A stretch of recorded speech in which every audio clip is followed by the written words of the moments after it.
ओम नमः शिवाय गुरवे सच्चिदानन्दमूर्तये निष्प्रपञ्चाय शान्ताय निरालम्बाय तेजसे विश्वं दर्पणदृश्यमाननगरी तुल्यन्निजान्तर्गतं पश्यन्नात्मनि मायया बहिरिवोद्भूतं यथा निद्रया यत्साक्षात् कुरुते प्रबोधसमये स्वात्मानमेवाद्वयं तस्मै श्रीगुरुमूर्तये नमः इदं श्रीदक्षिणामूर्तये जन्माद्यस्य यतोऽन्वयादितरतश्चार्थोऽस्वभिघ्नस्वराट् तेने ब्रह्महृदाय आदिकवये मुह्यन्ति यं सूरयः तेजो वारिमृदां यथा विनिमयो यत्र त्रिसर्गो मृषा धाम्ना स्वेन सदा निरस्तकुहकं सत्यं परं धीमहि सच्चिदानन्दरूपाय विश्वोत्पत्त्यादिहेतवे तापत्रयविनाशाय श्रीकृष्णाय वयं नमः। श्रीकृष्णाय वासुदेवाय हरये परमात्मने प्रणतक्लेशनाशाय गोविंदाय नमो नमः। हरिओम प्रभु जी। आज के इस अध्यात्म परिषद में आप सबका स्वागत है। श्रीमद् भागवत जी का तृतीय स्कंद और पंचम अध्याय तक हम पहुँचे हैं। मैत्रेयी जी जमुना के किनारे मैत्रेयी जी का अभी निवास है। उद्धव जी के कहने से विदुर जी मैत्रेयी जी को मिलने के लिए गंगा के तट पर पहुँचे। जमुना नहीं, गंगा जी के तट पर मैत्रेयी जी का अभी निवास है, वहाँ पर उसका विचरण है। तो उसको मिलने के लिए भगवान ने जो ज्ञान का उपदेश दिया है, विदुर जी के लिए जो संदेशा दिया है कि इस ज्ञान को आप विदुर जी को बताना, तो उद्धव जी से यह समाचार सुनकर, यह समाचार प्राप्त करके विदुर जी गंगा के तट पर मैत्रेयी जी को मिलने के लिए पहुँचे। आगे सुखदेव जी कहते हैं कि परम तत्वज्ञानी मैत्रेय मुनि गंगा द्वार हरिद्वार में विराजमान थे। देखो, ज्ञान एक वस्तु है, तत्व ज्ञान दूसरी वस्तु है और परम तत्व ज्ञान तीसरी वस्तु है। एक ही वस्तु का स्पान के हिसाब से या तो महत्ता के हिसाब से विस्तार होता है। जैसे ज्ञान सामान्य पदार्थों का हमें इस नाम रूपात्मक संसार का जो भान होता है उसको ज्ञान कहते हैं। जैसे मुझे पता चला कि मेरे दरवाजे पर एक कुत्ता खड़ा है, तो कुत्ते का मुझे ज्ञान हुआ। सामने से कोई आती हुई व्यक्ति को हमने देखा, दूर से देख रहे थे, थोड़ा अंधेरा था, हम पहचान नहीं पा रहे थे। थोड़े नज़दीक आए तो पता चला कि कोई स्त्री है, और नज़दीक आए और नज़दीक आए और नज़दीक आए तो पता चला अरे ये तो हमारे चाची जी है। तो चाची का हमें ज्ञान हो गया। मतलब हमारे मन में जो संकल्प विकल्प उठ रहे होते हैं कि कोई व्यक्ति है, फिर उसमें थोड़ा निश्चय हुआ कि स्त्री है, फिर कोई स्त्री है, उसमें भी थोड़ा संकल्प विकल्प चल रहा था कौन है कौन है। नज़दीक आए तो निश्चय हुआ कि चाची जी है। निश्चयात्मक वृत्ति का नाम है ज्ञान। सामान्य नाम रूपात्मक प्रपंचात्मक इस पदार्थों का पता चलना, उसका भान होना, उसका हमें समझ आना, उसको सामान्यतः ज्ञान कहते हैं। ये एक ज्ञान हुआ। अब तत्व ज्ञान क्या है? तत्व माने वह माने परमात्मा, अथवा तो वह जो उसका मूल कारण है। जैसे घड़े का तत्व है मिट्टी, मिट्टी का मूल कारण, उपादान कारण मिट्टी है। तो मिट्टी तत्व से ही घड़ा बना है। तो घड़े में मूल तत्व क्या है? मिट्टी। उसी तरह इस जगत के सभी नाम रूपात्मक जो पदार्थ है उसका मूल तत्व जान लेना, उसको कहेंगे तत्व ज्ञान। उसमें रहे हुए उपादान का ज्ञान उसको तत्व ज्ञान कहेंगे। और परम तत्व ज्ञान किसको कहेंगे? सभी व्यक्ति, वस्तु, पदार्थ में, सभी परिस्थिति में, सभी घटना में एक समान रूप से व्याप्त जो तत्व है वह परम तत्व है, वह परमात्मा तत्व है, वह अनंत चैतन्य तत्व है। उसको जान लेने वाले को परम तत्व ज्ञानी कहते हैं। देखो यहाँ मैत्रेय मुनि जी के लिए यह संबोधन किया गया कि परम तत्व ज्ञानी मैत्रेय मुनि गंगा द्वार माने हरिद्वार, गंगा का द्वार माना जाता है, ऊपर पहाड़ों से आती है और वहां आकर वह समतल जमीन में फैलती है, तो उसको गंगा द्वार भी कहते हैं, हरिद्वार भी कहते हैं, हरद्वार भी कहते हैं। हरि माने नर नारायण रूप भगवान बद्रिकाश्रम में जो विराजमान है, बद्री धाम में, वह हरि है। उसको प्राप्त करने के लिए, वहां पहुंचने के लिए यह द्वार है, इसलिए हरिद्वार कहते हैं। और केदार में महादेव विराजमान है, हर विराजमान है, उसको प्राप्त करने का द्वार भी यहीं से खुलता है, इसलिए इसको हरद्वार भी कहते हैं, हरिद्वार भी कहते हैं, गंगा द्वार भी कहते हैं। तो गंगा द्वार हरिद्वार में परम तत्वज्ञानी मैत्रेय मुनि विराजमान थे, मतलब वहां विचरण कर रहे थे, गंगा के किनारे उसका निवास था, अभी अस्थायी रूप से। तो वहां पहुंचकर विदुर जी ने उस ऋषि को प्रणाम करके पूछा। विदुर उवाच सुखाय कर्माणि करोति लोकः न तैः सुखं वान्यदुपारमं वा वन्देत भूयास्तत एव दुःखं यदत्र युक्तं भगवान वदेन्नः। क्या कहते हैं?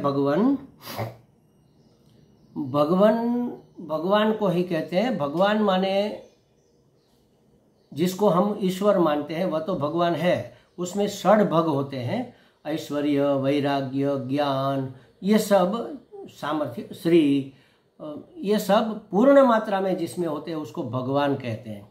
ऋषि में भी महद अंश में ये षड भग होते हैं, इसलिए ऋषि को, सदगुरु को भगवान कहते हैं।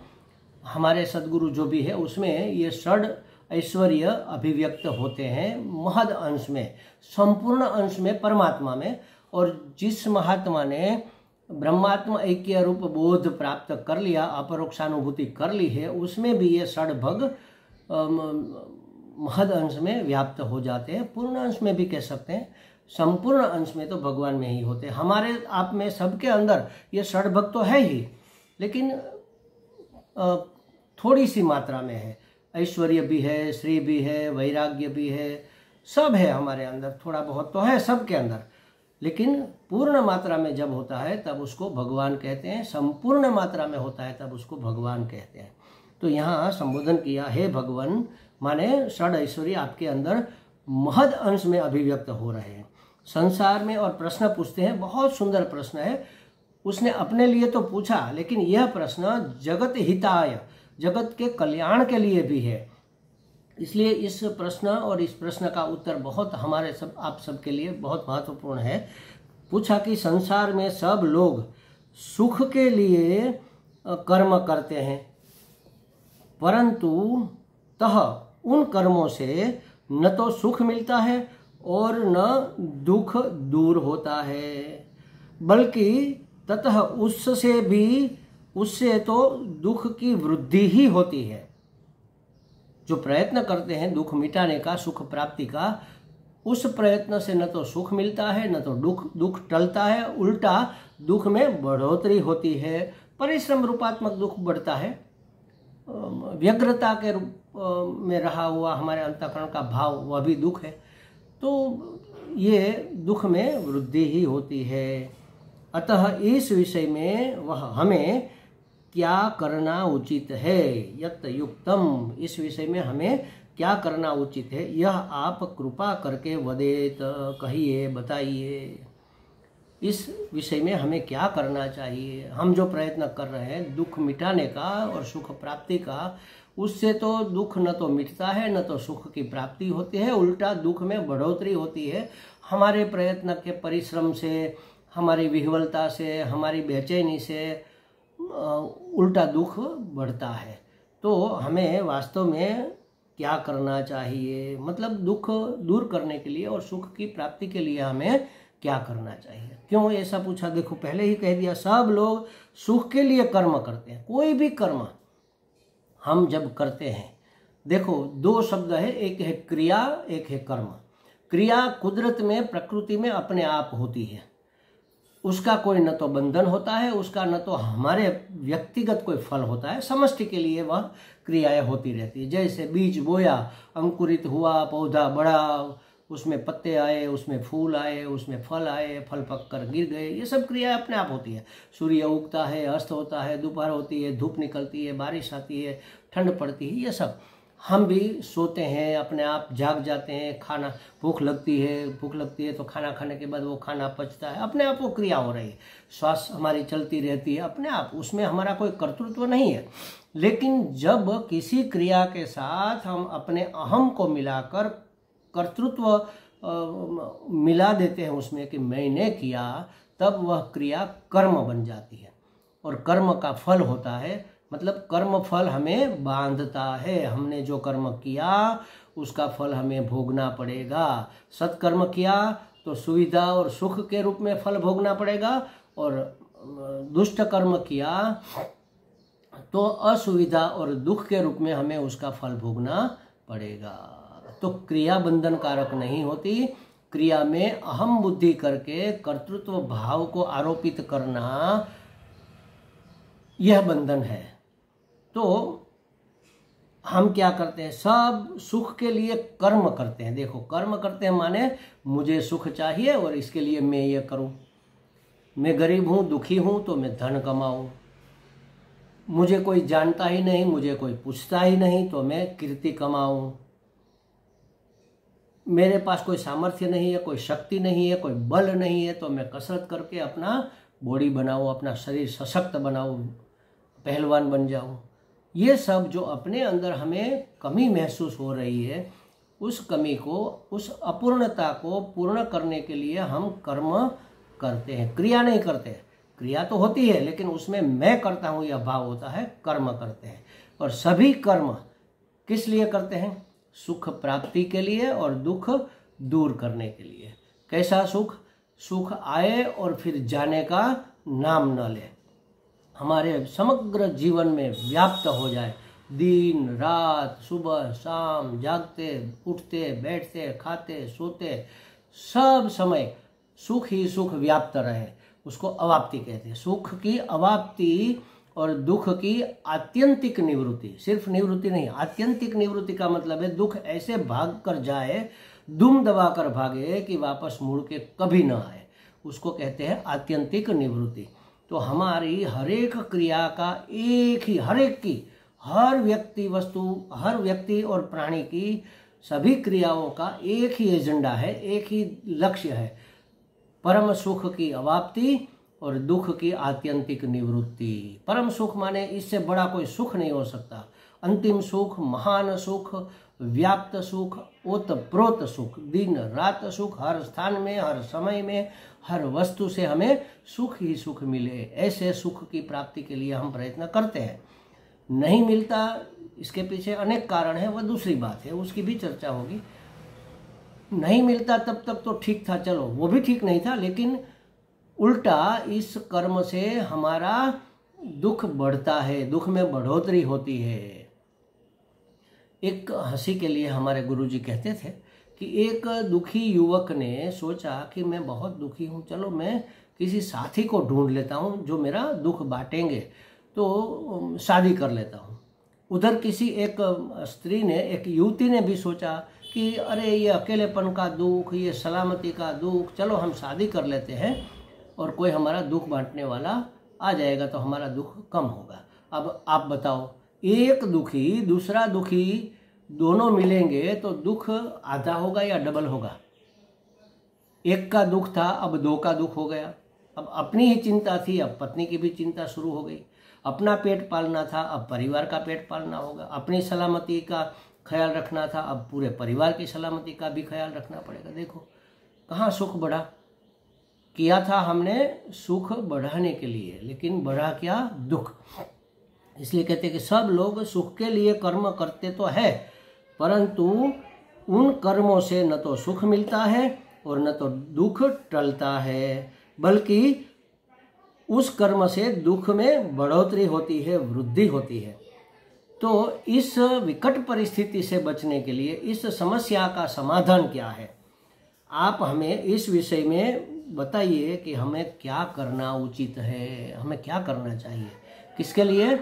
सुख की अवाप्ति और दुख की आत्यंतिक निवृत्ति के लिए हमें क्या करना चाहिए। हम जो कर रहे हैं उसमें तो ये उल्टा बाजी उल्टी पड़ रही है, मतलब कि हम कुछ समझ नहीं पा रहे कि वास्तव में हम कुछ गलत ही कर रहे हैं। हमारा ध्येय तो स्पष्ट है, ध्येय तो सही है, लेकिन रास्ता गलत है। देखो दिशा तो सही है लेकिन रास्ता गलत है। जाना तो हमें सुख सागर में ही है, लेकिन रास्ता उल्टा। हम कई बार हमारे गुजराती में कहते हैं, यहाँ पर हम राजकोट में अभी निवासित है, तो राजकोट की पूर्व दिशा में भावनगर है और राजकोट की पश्चिम दिशा में जामनगर है। तो हम कहेंगे कि जाना है जामनगर और भाग रहे हैं भावनगर, कब पहुँचेंगे? कभी नहीं पहुँचेंगे, क्योंकि जहाँ हमें जाना है वह जामनगर पश्चिम दिशा में है और जहाँ हम जा रहे हैं वह भावनगर पूर्व दिशा में है। तो दिशा अगर उल्टी हुई तो हमें प्राप्ति कभी नहीं होगी। इसलिए कहते हैं कि हमें लगता है कि हमारी बाजी तो उल्टी पड़ रही है, कहीं रास्ता तो गलत नहीं है, कहीं हमारी समझ में कोई फेर तो नहीं है। आप हमें बताइए, ऐसे सुख की अवाप्ति और दुख की आत्यंतिक निवृत्ति के लिए हमें क्या करना चाहिए, क्या करना उचित है, यह आप हमें कृपा करके बताइए। महात्मा बताइए, हमने पूछ तो लिया, लेकिन उसका उत्तर दे न दे ये तो महात्मा के ऊपर निर्भर है ना। ऐसा कोई कंपलसरी नहीं है कि हमने पूछा और उत्तर मिल जाए, वो तो महात्मा के ऊपर निर्भर रहता है। मतलब वो मनस्वी नहीं है, वो देखते हैं कि आपके पूछने के पीछे, आपके प्रश्न के पीछे क्या रहस्य छिपा है। क्या आप हमारी कसौटी करना चाहते हैं? क्या आप हमारी परीक्षा ले रहे हैं? क्या आप हमारे ज्ञान को नाप रहे हैं? क्या आप अपने ज्ञान को कंफर्म कर रहे हैं कि हाँ हम जो जानते हैं सही है? कंफर्मेशन के लिए पूछ रहे हैं। किस लिए आप पूछ रहे हैं? इसके अनुसार जवाब मिलता है या तो नहीं मिलता है। स्वामी अखंडानंद सरस्वती जी महाराज तो कहते हैं कि प्रश्न का उत्तर हमें नहीं देना है, हमें प्रश्न का पेट फाड़ देना है, वो प्रश्न ही मिटा देना है। प्रश्न का उत्तर हमें संतुष्ट नहीं करेगा, उत्तर तो कहीं से भी मिल जाएगा, लेकिन वह प्रश्न ही न रहे, वह प्रश्न ही न उठे, ऐसी स्थिति हमें निर्माण करनी है। मतलब ऐसा उत्तर हमें देना है, वो प्रश्न का पेट फाड़ देना है। तो महात्मा को पूछता तो जाता है, लेकिन महात्मा एक ही बात का अलग अलग उत्तर देते हैं हर एक व्यक्ति को। क्यों ऐसा होता है? क्योंकि वह जानते हैं सामने वाला क्या चाहता है, उसका अधिकारित्व क्या है, वह कहाँ खड़ा है, जहाँ से उसे आगे बढ़ना है, उस हिसाब से वह जवाब देते हैं। जैसे गीता जी में भगवान ने कहा कि ज्ञान के सिवा मुक्ति नहीं है, बिना ज्ञान के मुक्ति संभव ही नहीं है और कोई रास्ता ही नहीं है। उपनिषदों ने भी बताया कि कोई अन्य उपाय, अन्य पंथ अयनाय, नान्य पंथा अयनाय, अन्य कोई पंथ, अन्य कोई रास्ता ही नहीं है ज्ञान के सिवा। ज्ञान में ही सब जलकर भस्म हो जाता है। और अर्जुन को कहते हैं कि तुम कर्म करो। अर्जुन कहता है कि महाराज आप ज्ञान की प्रशंसा कर रहे हो और मुझे कहते हो कि कर्म करो। तो भगवान ऐसा क्यों कहते हैं? क्योंकि इस समय अर्जुन का जो कर्तव्य है, अर्जुन का जो अधिकारित्व है, वह दोनों को ध्यान में रखकर भगवान कहते हैं कि अभी तुम्हें कर्म करने की जरूरत है। कैसे करने हैं कर्म, उसके बारे में बताया कि कर्म को योग बनाकर करो, कर्म करो और ईश्वर की योजना को समर्पित होकर ईश्वर को प्रसन्न करने के लिए, अपना कर्तव्य निभाने के लिए करो। तो उपदेश हर एक के लिए समान नहीं होता। व्यक्ति का अधिकारित्व देखकर, उसकी परिस्थिति को देखकर, वह क्या चाहता है, कहाँ खड़ा है, कहाँ से उसे आगे बढ़ना है, इसको समझकर महात्मा लोग उसका जवाब देते हैं। एक बार किसी महात्मा के पास कोई आया साधक और कहता है कि महाराज सब कहते हैं कि ज्ञान प्राप्ति के लिए, मुक्ति के लिए परम कल्याण के लिए संसार का त्याग करना चाहिए, तो क्या घर में रहकर ये ज्ञान प्राप्त नहीं हो सकता क्या? महाराज ने कहा अवश्य हो सकता है, बिल्कुल हो सकता है। जाओ जाओ तुम घर में रहकर इस ज्ञान को प्राप्त करो, बिल्कुल हो सकता है, मैं गारंटी देता हूँ घर में रहकर भी हो सकता है। वो खुश हो गया, चला गया।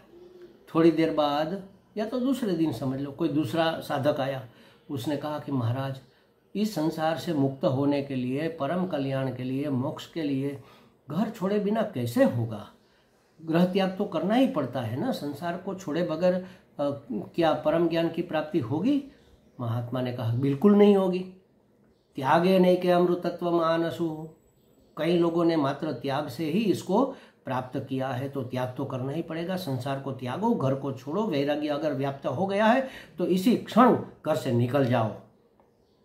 वो चला गया, हाँ ठीक ठीक बराबर है।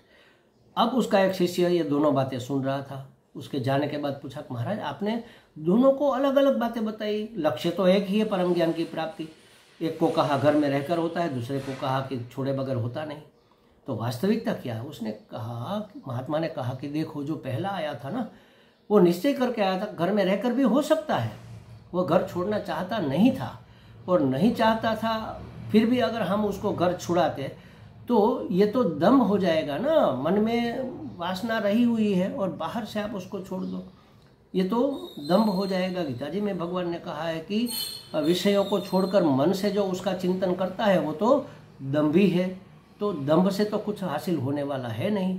वह अभी उसकी घर से आसक्ति नहीं छूटी है, तो घर में रहकर जितनी साधना करे करे, धीरे धीरे धीरे उसको सबसे वैराग्य होगा तो वह छोड़ देगा। और दूसरा था, वह निश्चय करके आया था कि घर तो विक्षेप कारक है, संसार विक्षेप कारक है, इसमें रहकर तो मेरे से तो हो ही नहीं पाएगा। अपनी सामर्थ्य पर उसको भरोसा नहीं था, इसलिए उसको छोड़ने की जरूरत थी, आवश्यकता थी। इसलिए उसको कहा कि नहीं, छोड़े बगैर नहीं होगा, तुरंत निकल जाओ। तो जो जहाँ खड़ा है, जिसका जितना अधिकारित्व है, उस प्रकार से जवाब दिया जाता है। तो यहाँ पर मैत्रेयी जी को पूछा गया कि महाराज हमारे लिए क्या उपयुक्त है, यत युक्तम, क्या करना उचित है, यह आप हमें, अब जो महत्वपूर्ण शब्द है, कृपा करके बताओ। महात्मा बताए हैं ये जरूरी नहीं, लेकिन वह अगर कृपा करेंगे तो बताएंगे। इसलिए कहा कि महाराज हम पर कृपा करो और आप बताओ, हमारे प्रश्न को टालो मत, इसका जवाब दिए बगैर आप मौन मत हो जाना, या तो चले मत जाना। हमें इस प्रश्न के उत्तर की सख्त जरूरत है, इतनी तत्परता कि हम इसके उत्तर के बगैर और इसके अनुसरण के बगैर सुखी नहीं हो पाएंगे, ये हमें पता चल गया है। इसलिए पूछा कि कृपा करके बताओ। तो महात्मा कृपा करते हैं तभी बताते हैं, वरना नहीं भी बताते। देखते हैं कि कोई मजाक के लिए पूछ रहा है, ऐसे हलते चलते फिरते लोग, हमें भी कई बार अनुभव हुआ है। कहीं जाते हैं, ट्रेन में मुसाफरी कर रहे हैं, प्लेटफॉर्म पर खड़े हैं, तो कोई ना कोई मिलता है, कहता है कि महाराज आप सन्यासी है। हमने कहा हाँ, ये कोई हमने फैंसी ड्रेस तो पहना नहीं है, सन्यासी है बिल्कुल। अच्छा, तो वो कोई प्रश्न पूछता, महाराज बताओ मुक्ति कैसे होती है? अरे ऐसे चलते फिरते मुक्ति थोड़े ही हो जाती है, और ऐसे उत्तर मिलता है क्या? तो क्या कहे उसको? कहते हैं कि भाई साधना करो, भगवान का भजन करो, हो जाएगी। और क्या कहेंगे उसको? उसका अधिकारित्व ही नहीं है, वो न तो मौका देख रहा है, न तो समय देख रहा है, न तो वह सीरियस है इसके बारे में। पूछने के बाद वो तो इधर उधर बगले झांक रहा है, हम तो जवाब दे रहे हैं, वो तो इधर उधर देख रहा है और बातें कर रहा है कि महाराज अब ट्रेन आने का समय हो गया लगता है, और तो तुमने पूछा था उसका क्या हुआ? वो तो ऐसे ही पूछ लिया। महात्मा मिल गए तो कुछ पूछना चाहिए तो पूछ लिया, अंदर से आवे गया और पूछ लिया। तो ऐसे कोई उत्तर नहीं मिलता, सत्संग उसको नहीं कहते महाराज। सत्संग की तो अंदर से लगन लगनी चाहिए, प्यास होनी चाहिए, और तभी आप पूछो। किसी महात्मा के पास जाकर, गीता जी में उसका उपाय बताया है कि किसी सदगुरु की शरण में जाओ, जाकर अपनी विनम्रता व्यक्त करो, माने दंडवत प्रणाम करो, माने विनम्रता व्यक्त करो, और सेवा करो महात्मा की। और सेवा करते हुए जब भी 1 दिन 2 दिन 5 दिन 15 दिन, जब भी आपको लगे कि महात्मा बिल्कुल प्रसन्न है और कोई काम में जुड़े हुए नहीं है, फारिग है, तब आप उसको विनंती करो, प्रार्थना करो कि महाराज जी एक प्रश्न मन में आया है, पूछूं क्या? वो कहे हाँ पूछो। तब पूछो आप, और तब उसका वह जवाब मिलेगा, वह आपको उपयोगी होगा, वह आप इफेक्टिव होगा, असरकारक होगा। ऐसे ही पूछ लेने से थोड़े ही कोई जवाब मिलता है, और मिलता है वो कोई उपयोग में आता नहीं है। तत्वमसि तुम ब्रह्म हो, अहम ब्रह्मास्मि, कौन नहीं जानता ये? कह दिया हमने कि जाओ तुम ब्रह्म हो, बस ये अंतिम उपदेश है। कहाँ कार्यकारी होता है? इसके लिए योग्य अधिकारित्व चाहिए, योग्य समय स्थान चाहिए, योग्य परिस्थिति चाहिए। उपदेश देने वाले का मन प्रसन्न होना चाहिए, उपदेश सुनने वाले का मन आतुर होना चाहिए, तत्पर होना चाहिए, तभी ये उपदेश काम में आता है।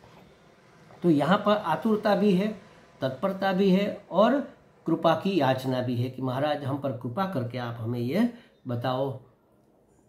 और मैत्रेय जी को पता है, भगवान ने आज्ञा दी है कि जाओ ये उपदेश को आप उद्धव जी को बताना, तो वो तो बताएंगे ही। फिर भी देखो कितनी विनम्रता से विदुर जी पूछ रहे हैं। तो देखो संसार में मनुष्य एक तो माया के प्रभाव से भगवत विमुख हो गया है, और दूसरे अधर्म में उनकी रुचि हो गई है। ऐसे में दुख होना तो अवश्यंभावी है। दुख क्यों हो रहा है? एक तो हमारे कर्मों का फल है, ये तो है, लेकिन इसके उपरांत भी माया के प्रभाव में आजकल हम इतने हैं कि बिल्कुल भगवान के विमुख हो गए। आप देखोगे हमारे अपने परिवार में, आप अपने अपने परिवार में देख लो, कौन से बच्चे, कितने बच्चे मंदिर जाकर फिर कॉलेज जाते हैं, मंदिर जाकर फिर स्कूल जाते हैं। संस्कार ही नहीं है ना। माता पिता ने ऐसे बचपन से अगर संस्कार डाले होते तो कभी ना कभी बच्चों को ये बीज अंकुरित हो जाता। बड़े होकर अभी नहीं जाए, बड़े होकर तो शायद जाते। हमें याद है हम पूर्वाश्रम में जब थे तब हमें अपने पोते को स्कूल छोड़ने जाते थे तो मंदिर होकर जाते थे, और मंदिर में उसको वो पुजारी जी से तिलक लगवाते, उसको 1-2 रुपया देकर कहते कि गले में ये हुंडी में डालो, दान करो, प्रसाद लो, ऐसे प्रसाद लिया जाता है, भगवान को ऐसे प्रणाम किया जाता है, ऐसे परिक्रमा की जाती है, ये सब बताते थे हम।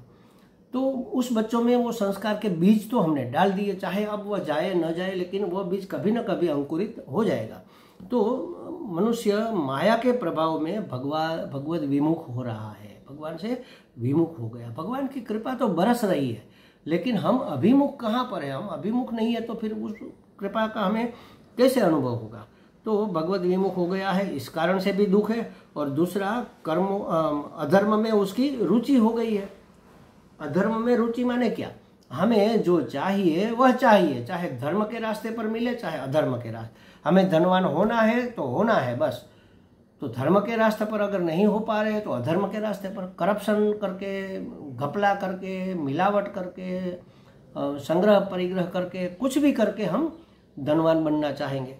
तो अधर्म में हमारी रुचि हो गई है। हमारी अनुकूलता, हमें सुख, हमें संपत्ति, हमें सलामती, जो भी चाहिए उसके लिए कुदरत की योजना पर हमारा कोई भरोसा नहीं रहा है, ईश्वर की योजना पर भरोसा नहीं रहा है। इसलिए हम स्वयं उसको प्राप्त करना चाहते हैं, और धर्म के रास्ते से अगर नहीं मिल पा रहा है हमारे कर्मों के फल के हिसाब से, तो अधर्म के रास्ते पर हम उसको प्राप्त कर कहते हैं। इसलिए कि भगवत विमुख हो गया है आज का मनुष्य, और उसकी रुचि अधर्म में हो गई है।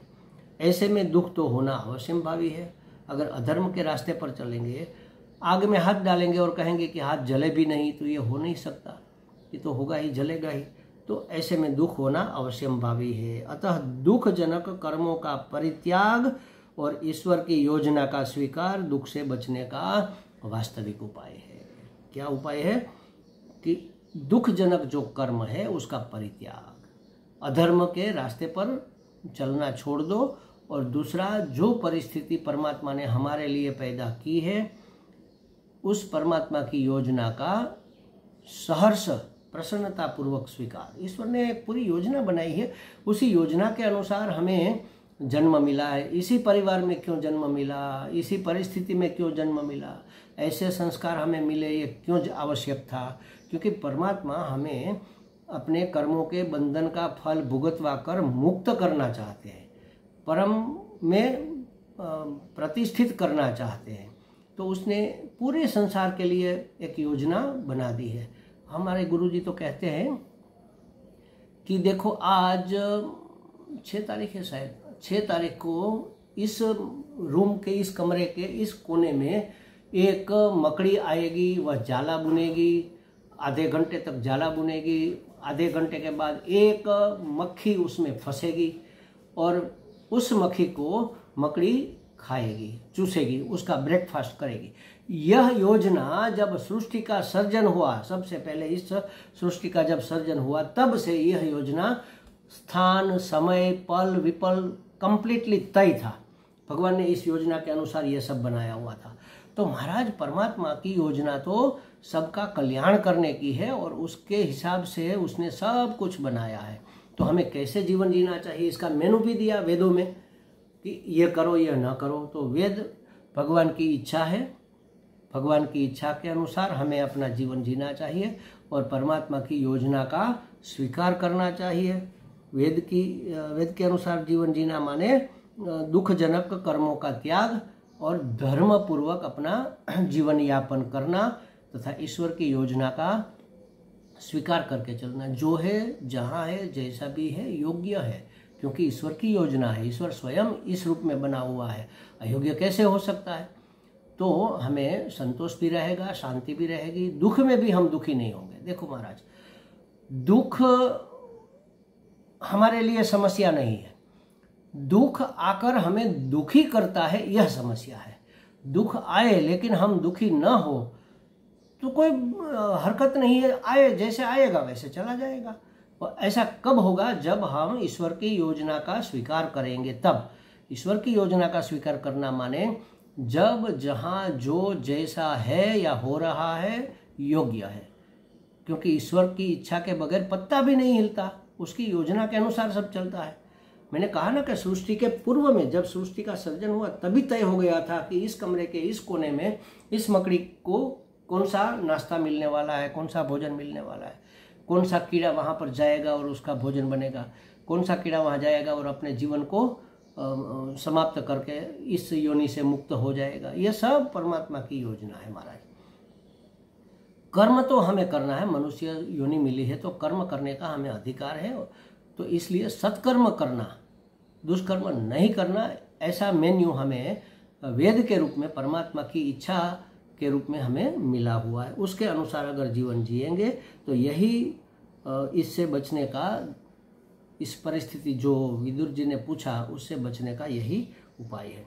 विदुर जी कहते हैं कि हे मुनिवर, दुखी लोगों पर कृपा करने के लिए ही आप जैसे भगवान जनार्दन के पार्षद इस धरती पर विचरण किया करते हैं।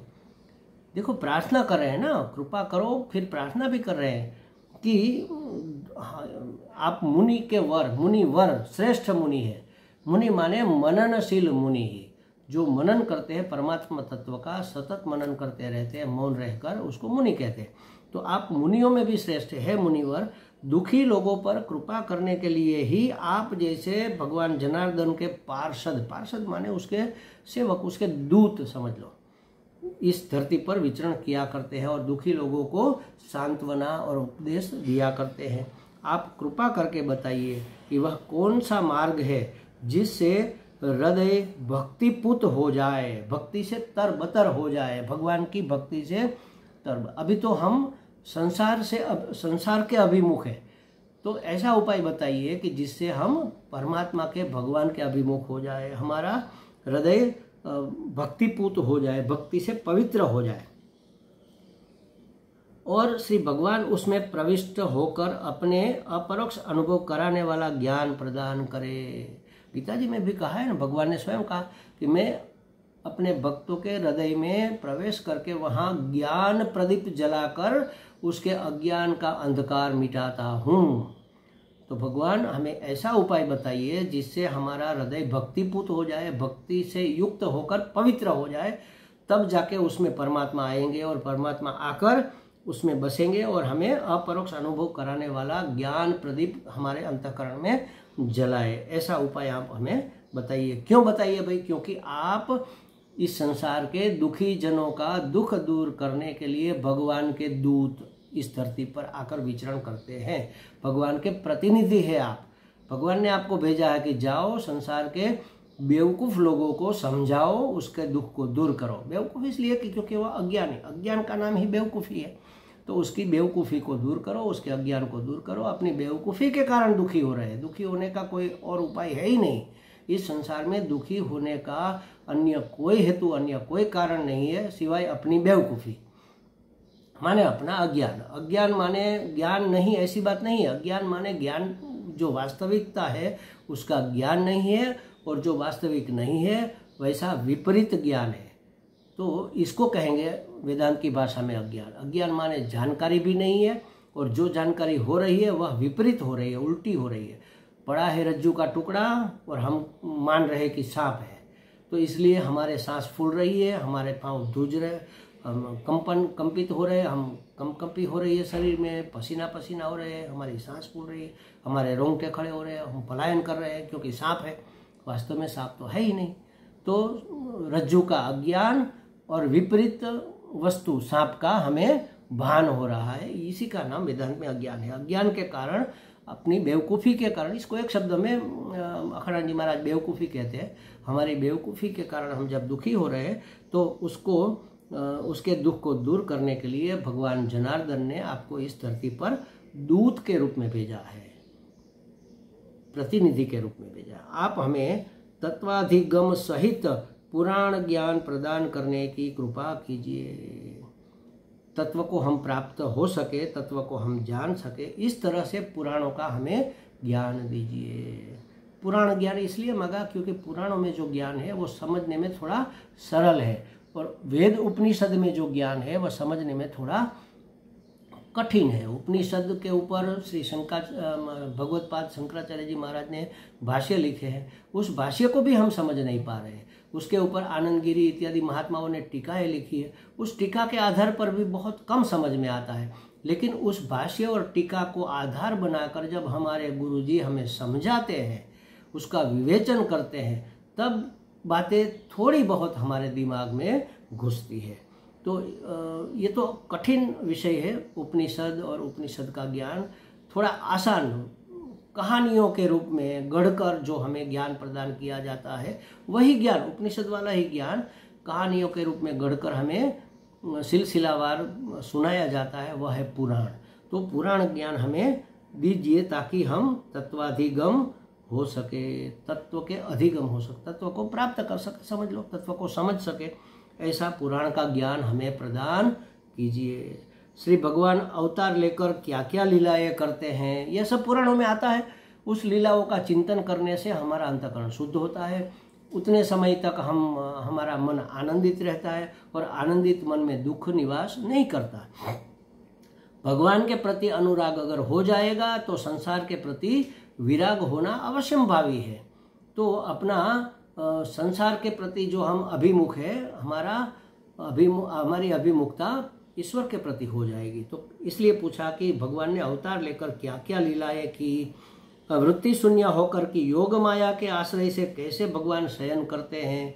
उसमें तो कोई वृत्ति उठती नहीं ना, परम चैतन्य में न तो कुछ करना है न कराना है। कैसे लोक परलोक की सृष्टि भगवान करते हैं। तेषामृते कृष्ण कथा मृतौ घात, कृष्ण कथा से तृप्ति ही नहीं होती क्योंकि वह नित्य नूतन है, रस मधुर। इस कथा से तो अमृत की तरंगे ही प्रवाहित होती रहती है। ऐसी कृष्ण कथा हमें आप सुनाइए। ऐसा विदुर जी ने मैत्रेय मुनि को प्रार्थना की। तब यहाँ देखो भगवत गुणानुवाद की महिमा आप देखो कि जैसे सृष्टि का यह नियम है कि धर्म कर्म का फल कर्म करने वाले को मिलता है। कोई भी कर्म करेगा, सत्कर्म दुष्कर्म, धर्म कर्म अधर्म कर्म, कर्म करने का फल कर्म करने वाले को मिलेगा, क्रिया करने वाले को नहीं। कर्म कहते हैं, उसमें कर्तृत्व भी मिला रहता है। ये संसार का, यह सृष्टि का नियम है। लेकिन यहाँ देखो बात विपरीत हो रही है। भागवत कथा सुनाने का कर्म एक वक्ता करता है और उसका फल उसको तो मिलता है, लेकिन दूसरों को भी, श्रोताओं को भी उसका फल मिलता है। श्रोताओं ने कोई कर्म नहीं किया, भागवत कथा सुनाने का कर्म वक्ता करता है और फल दोनों को मिलता है। देखो ये विशिष्ट बात है। श्रोता को न श्रम करना पड़े, न धन खर्च न करना पड़े, न व्रत दान तप इत्यादि करना पड़े। बिना कुछ किए हजारों श्रोताओं के कान में घुसकर यह कथा उनके देह गेह में बैठी हुई आसक्ति से वैराग्य करा देती है। हमारी आसक्ति कहाँ पर है? सबसे पहले तो इस देह में कि ये मैं हूँ और मेरे लिए ही सब कुछ मैं करता रहता हूँ, यह देहासक्ति है। और दूसरे, हम जहाँ निवास करते हैं, हमारा जहाँ नित्य निवास है उस घर में, तो देह गेह की आसक्ति कैसे छूटेगी? भगवत कथा हमारे कर्णरंध्र से, कान के मार्ग से प्रविष्ट करके हमारे हृदय में बैठ जाती है और वहाँ रही हुई देह गेह की आसक्ति को मिटा देती है। और श्री भगवान की स्मृति में आनंद का अनुभव होते ही सारे दुख मिट जाते हैं। जो लोग भगवत कथा से विमुख है उनका जीवन तो व्यर्थ ही हुआ जा रहा है। एक बहुत बड़ी संत हो गई,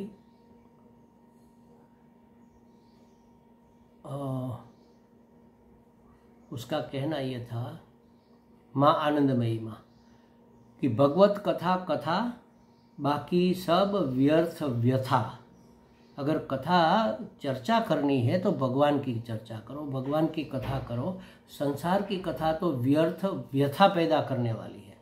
व्यथा माने दुख, पीड़ा, बेचैनी पैदा करने वाली व्यर्थ कथा है, निकम्मी कथा। व्यर्थ माने निकम्मी, बाकी सब निकम्मी व्यथा करने वाली कथा है। भगवत कथा कथा, बाकी सब व्यर्थ व्यथा कथा।